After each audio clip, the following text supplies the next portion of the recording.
Hello again everybody, my name's Maddie and welcome back to ao.com's YouTube channel. Once again I'm going to be showing you how to make recipes in an unexpected appliance. And today we're going to be making the easiest apple pies in a toasty maker. The best thing about this recipe is that I hope it's actually pretty simple. The ingredients are puff pastry, I've got the pre-rolled stuff, then some fruit filling, I've gone with apple but feel free to go crazy. Then we're spicing things up a bit with spices, quite literally, cinnamon and nutmeg. Then we have some sultanas to give it another bit of juiciness, and finally some brown sugar just to top it all off. Let's kick things off with a little bit of fruit filling apple. See, apple filling is dead easy to make. You would just make it on the hob, but the whole point of these apple pies is that it's fuss free. So we're just going with a can of the pre-made stuff. Just open it up and there it is.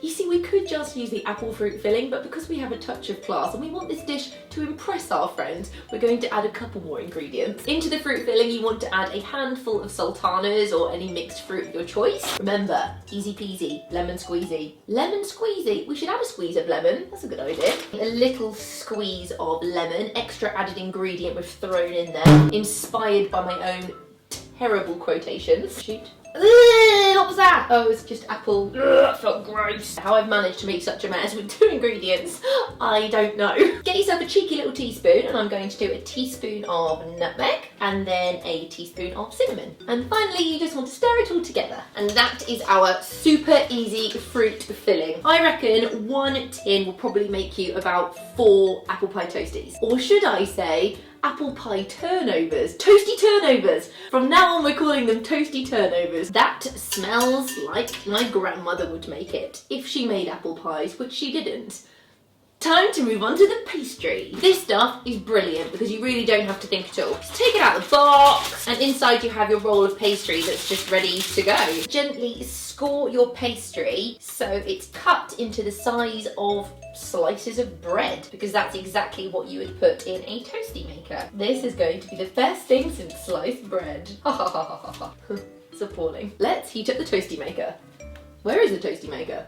I've lost a toasty maker. There it is. Before you use it, make sure you just give it a wipe down because there will be some rogue grilled cheese on there. Step number 1, take one of your sheets of puff pastry and just place it on the bottom. Then you just want to take a spoonful, quite a decent scoop, and fill up the pastry. Take the second piece of pastry and just lie it on top. And then being careful not to burn yourself, I'm just taking a teeny bit of brown sugar, and if I can open it, I'm just going to sprinkle it on top, so hopefully we get that sort of crispy, brown, slightly burnt sugar effect. All that's left to do is shut the lid and let it cook.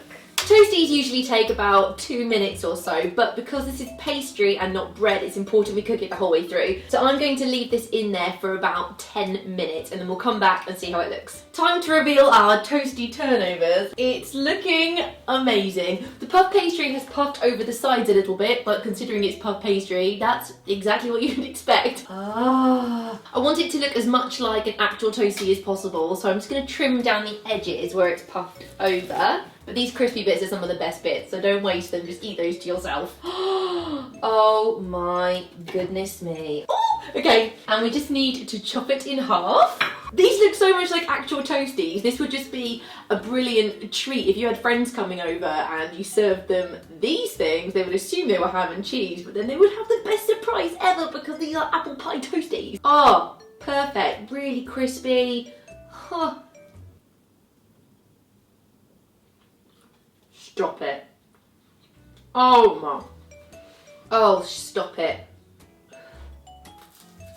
And there you have it. These are my toasty turnovers, which I've just topped off with some vanilla ice cream because you can't really have apple pie without ice cream. Let's just give these another taste whilst I'm here. Hang on. Oh, shoot. These really are worth making. So easy to do. If you liked this video, make sure to subscribe to ao.com and I will see you next week. Bye!